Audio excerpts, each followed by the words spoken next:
Wendy Alec's groundbreaking epic fantasy book series, The Chronicles of Brothers, has captured the imagination of readers across the world.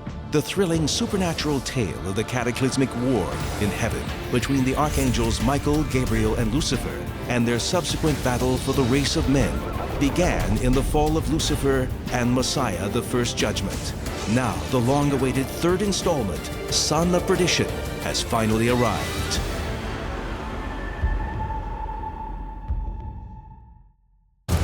In the fall of Lucifer, the origin of evil was revealed.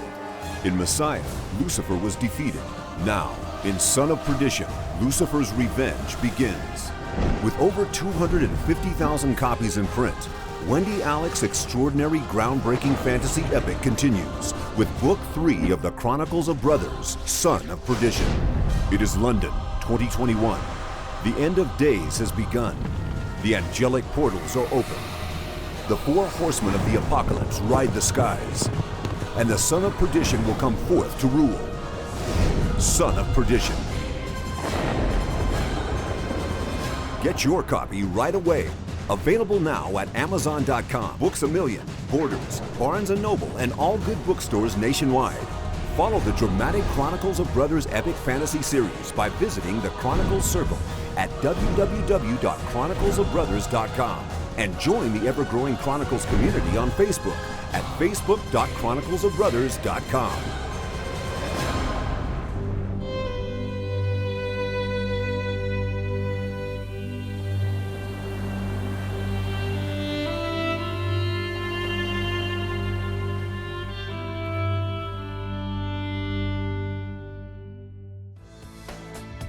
Hey guys, how you doing? My name is Jennifer and here I am in London, and it's so exciting as we celebrate the third in the series of Wendy Alec's brand new book, Son of Perdition, which is on sale now nationwide. Yes!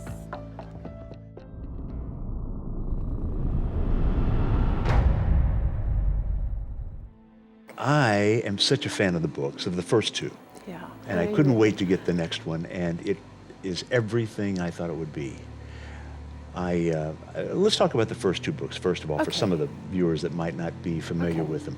The first book was really heavenly in a sense. I mean, it comes from that perspective, wouldn't you say? Yeah, absolutely. It was the fall. It was the fall, as the title says, the fall of Lucifer. So it was really the three brothers, the three archangels, Michael, Gabriel, and Lucifer, as it could have been maybe before, you know, sort of the evil reared its ugly head and Lucifer's degeneration happened, and then we just started to go into the consequences of it. You know, with Adam and Eve, with the fall, with the flood. You know, yes. You know, all that kind of thing, yeah. So it was that taster of the degeneration, really, before time began. And the second book, yeah. Tell us a little bit about that one. Well, in Messiah, I mean, obviously, when Lucifer fell and he was banished, and in Fall of Lucifer, I have him banished by Christos, you know, who is Jesus. But of course, Jesus hadn't been born then, so we, you know, rev up like 2,000 years.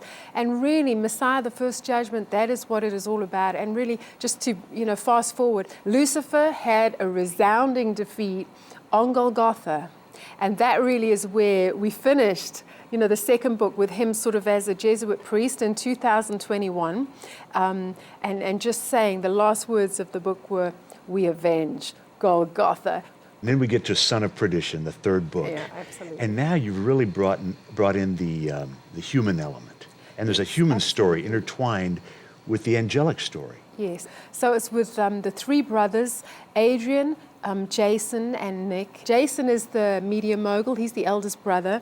Adrian is the ex-Prime Minister of Great Britain, 2 terms. And Nick is the archaeologist playboy. You know, Nick is dying of AIDS, so he's the baby brother. Which of these brothers is your favorite? I love writing about Nick, and you know, we had a lot of people read it and they love Nick, but I've got to tell you, I don't know why, but I love Jason. Jason actually is going to be the main character. And Jason, I can't tell you, I don't see movie scenes in my head when I write about Nick or Adrian or any of the other characters, but you know what, with Jason, it's like a young Indiana Jones. And, Jason's brash. He has absolutely zero people skills. And, he's divorced from Julia. And, he drinks too much because after his daughter was crippled. And he's just an unrelenting driver. A media mogul, a media tycoon, rough rides over everyone. There's so many things in this book that are far different than the other books. Yeah. I could tell that there must have been a lot of research that went on, because you talk about how things could actually come to pass, and it looked like a lot of that was factual. It pivots around as a backdrop for the plot about the Illuminati, and about the premise that is there a shadow government, which we might call globalists or the elites, and are they pulling the strings of not only the US government, but all governments in the world. And what I've done in this book, I've made Lorcan de Molay, who, the one thing I will give away, who is Lucifer, who is as a Jesuit priest in 2001, and that he is using the fallen, because of his, after Golgotha, he doesn't have direct access, he has to use men. So he's using, what he calls his dark slaves of the fallen to create a new world order, which will be under his dominion. But he's creating the new world order, and they've orchestrated it, planned it for years, because of his son, his only begotten son, who he is raising up now, who is going to head it up. So that is the basic premise of it. So obviously, Mark, there was so much research that had to be done. I researched the Illuminati, the Bilderberg Group, Bank for International Settlements, drug running in the CIA, petrodollars, 9/11, put options, Vigilant Guardian Program, North American Union, NAFTA, JFK's assassination. I think people, when they read it, will understand why it's in there. The Federal Reserve, bioterrorism, martial law, mandatory vaccinations, FEMA, are there going to be concentration camps? Black helicopters might come in the next book, And so I have researched all that and incorporated what I believe was important to be incorporated in Son of Perdition. What is Son of Perdition? Fact or fiction? Son of Perdition is fiction, is the skeleton of fact. Another factor that I want to ask you about is the angels. Yes. Both the fallen angels and the heavenly angels are walking with men in this book. Do you think that happens? Absolutely, I do. But the thing is, we've never seen, in the first two books, we didn't see the mix, really. And that's, I think, what's so exciting. Now in Son of Perdition, and I can't give any of it away because it's revealed who is who. There are some really strong characters that I think we will feel, the readers will feel, that they are humans, and actually they are angelic figures that are already loved and known in heaven. Well, this is probably not the right question to ask right now, but as you've just finished this book, but when will we see the next book, and how many books do you have in mind in this series? Sure. Oh my gosh, we were talking about it last night. I'm being pushed to finish it. Oh my gosh, by December 2011, which means I'll have another year like I've had this year. But if I do manage to do that, I think that I want to take a break then. That will be December 2010. And the next thing I want to do, I have to write the screenplay so that we can start kicking in to the movies. Because without that, we can't, so I have to do a first draft. How many books do you see in this series altogether? How many books can we expect? Definitely 7. The number 4 is called A Pale Horse. I had to think of that. I had to put that in at the end of this book, so I had to know that. Number 5 will be The Fallen, called The Fallen. And then obviously we get to Armageddon, which is going to be amazing. You mentioned something about the film, writing the screenplay. Yes. I notice when you write, this book feels very much like a novel, and yet there are filmic pieces of it. It's very visual. Yeah. You write that way, don't you? Oh, yeah. Listen, I see movies in my head. I'm a movie girl. I'm a media girl. I don't think about writing a novel. For me, it's a film. It's filmic, always. And for me, it's always, after I finish, it's cut. I write as I see on a big screen. And I think the wonderful thing I love, especially with the young people who love and read the book and who write, and so many of them do, they just say it's just amazing. Some of them write and it's amazing. They say, I've never been able to read a book through before, but I just read this like in 2 days and I just see it like on a screen. And that's my great hope, is that everyone has their own individual screen, movie screen in their head. And that excites me so much, is that while they're reading the book, they're creating their own movie in their head. I love that. I absolutely love it.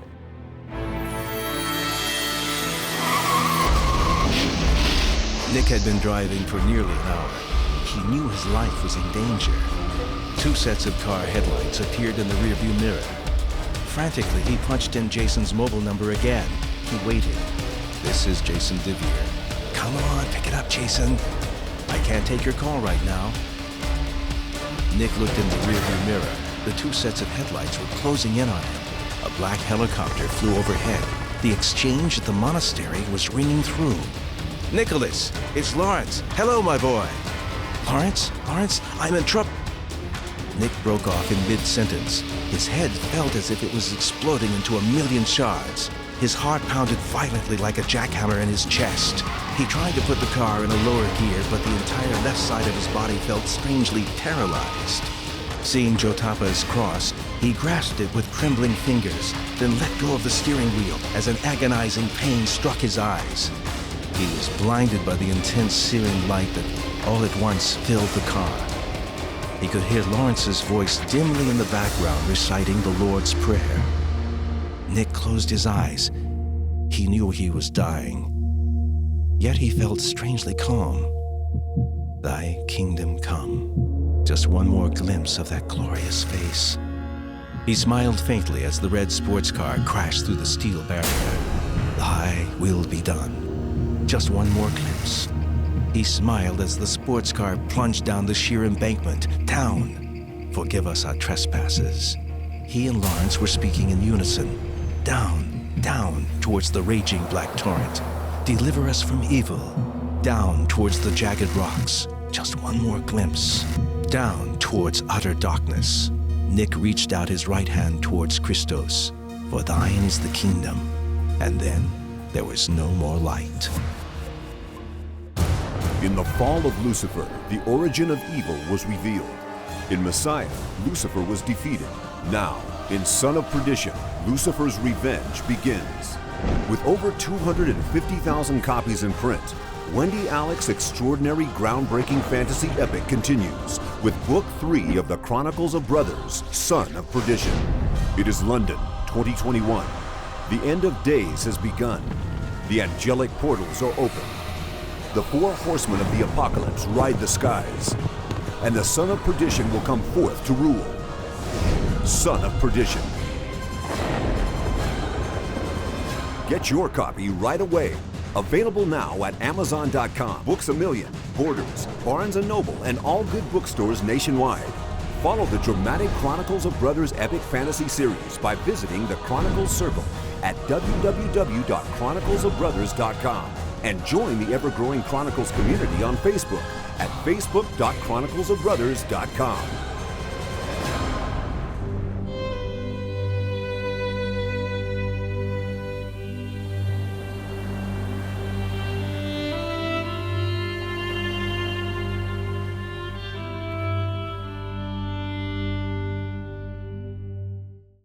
Tell me about the DeVere brothers. Were they based on real people? Are they based on media characters? Now, the family, I have based on more research into, how can I say, not the Illuminati as much, but the shadow government more, to have a huge family of trillionaires who may be financing both sides of wars and, things like that.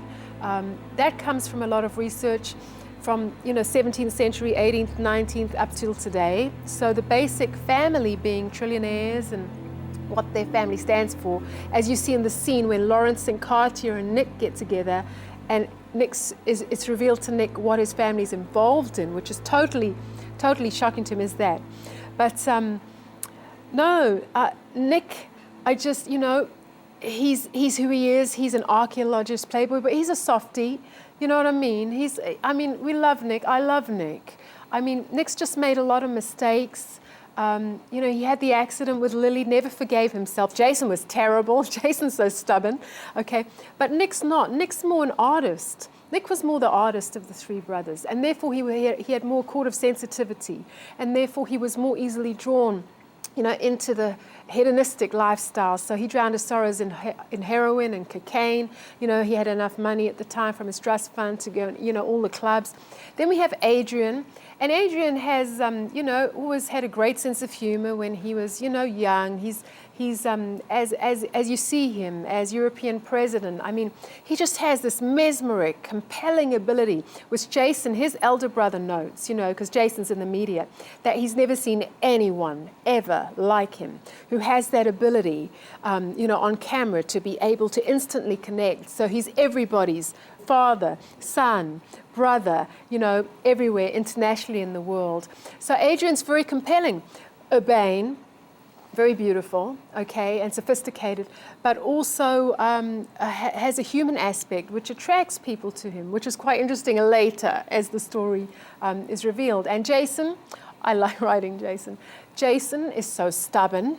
I mean, he's a totally work-driven entrepreneur, media tycoon, no people skills, totally stubborn, inflexible, refuses to forgive his younger brother. Okay, and when they were little, I had a little scene when they were little, when, Jason was 17 and Nick was only about 5, and it was brothers forever, forever pal, Jason said, and now he's so stubborn, he hasn't spoken to Nick for about 9 years. I mean, that's what he's like, So he's, and stubborn with Julia as well. Now he's not seeing their divorce, that's finished as well. But he's really, really, he doesn't think he's lonely, but he lives a totally insular life. All he has is work and his hedge funds and his Vox Entertainment, and that's it. A two-part question. Yeah. Have you started writing book 4? Yeah. And if you have, can I get a couple of chapters right away? Yes, I started writing. I know exactly what happens. Jason starts, he has to go to Dublin Airport, west of Ireland, meet certain people there. He's only got one part of the picture, doesn't know about the Illuminati part yet on the other side. And it's very, very exciting.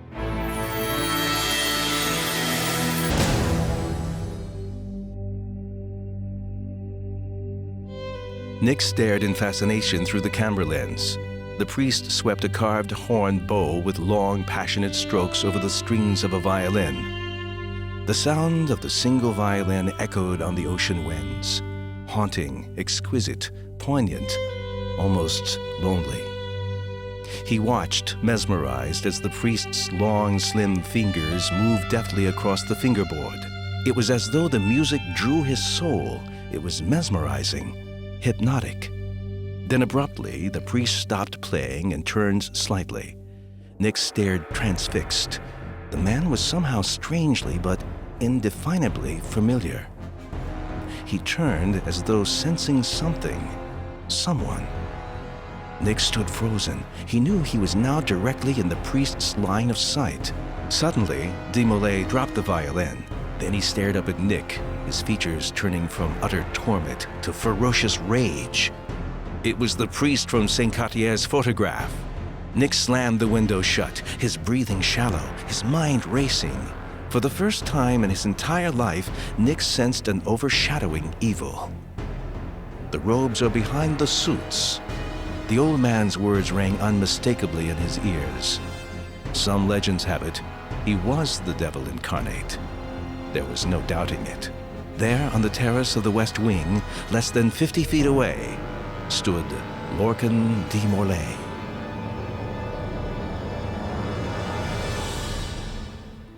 Wendy, this book has so many, there's the novel aspect, the story aspect, but there's so much information and so much history. It makes me wonder, are we going to be able to go to your website and get more information? Yes. I'm trying already just to put a little library together, for all our readers. And I've started to put a little bit down of the fact behind the fiction, And what I do, I had to have a figure who could do this, that Jason could spurn, say, oh, for goodness sake, I'm the media, So I used Alex who's a new character, Alex Lane Fox. And it might be shocking, I know, for some people. You know, right in the beginning of the book with 9/11, I used 9/11, okay? And I really felt under God I could. And so Alex's mother was killed in 9/11, which made him want to be an investigative journalist. So when we meet him, Alex is 20, he's just trained at The Guardian, he's going to go to the New York Times. And Alex is the one who asks all the provocative questions which drive Jason completely mad. Because Jason is mainstream media, totally mainstream media, very influential mainstream media. And Alex is looking under the covers of the mainstream media, you know, so I enjoyed writing that where they have their little bashing of heads. But seriously though, I have had Alex deal with the JFK assassination, okay?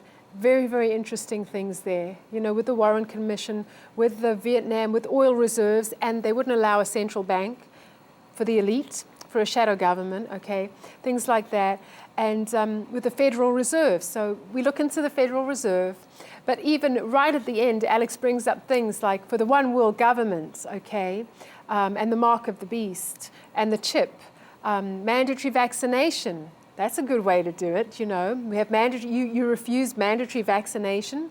What happens? You get put into a FEMA concentration camp because you're now quarantined, okay? You know, and then now you have to take a chip, and if you don't obey, what happens to you then? Obviously, it's not like today. I believe today is a shadow of, you know, we speak about 2012. I think we have longer to go, much longer to go.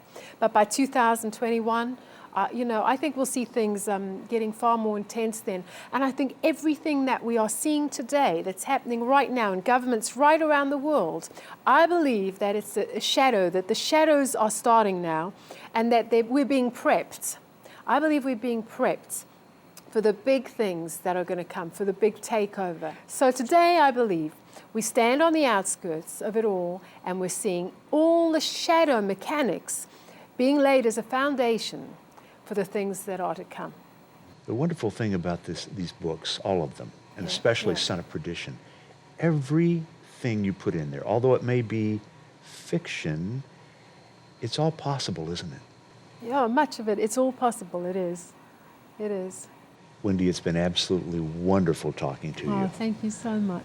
I'm more of a fan than an interviewer because I love the books. I love them all. In fact, I hope everybody will get a chance to run out immediately and pick up Son of Perdition. You won't want to put it down. It's an incredible book. In the fall of Lucifer, the origin of evil was revealed. In Messiah, Lucifer was defeated. Now, in Son of Perdition, Lucifer's revenge begins. With over 250,000 copies in print, Wendy Alec's extraordinary, groundbreaking fantasy epic continues with Book 3 of the Chronicles of Brothers, Son of Perdition. It is London, 2021. The end of days has begun. The angelic portals are open. The four horsemen of the apocalypse ride the skies, and the Son of Perdition will come forth to rule. Son of Perdition. Get your copy right away. Available now at Amazon.com, Books A Million, Borders, Barnes & Noble, and all good bookstores nationwide. Follow the dramatic Chronicles of Brothers epic fantasy series by visiting the Chronicles Circle at www.chroniclesofbrothers.com and join the ever-growing Chronicles community on Facebook at facebook.chroniclesofbrothers.com.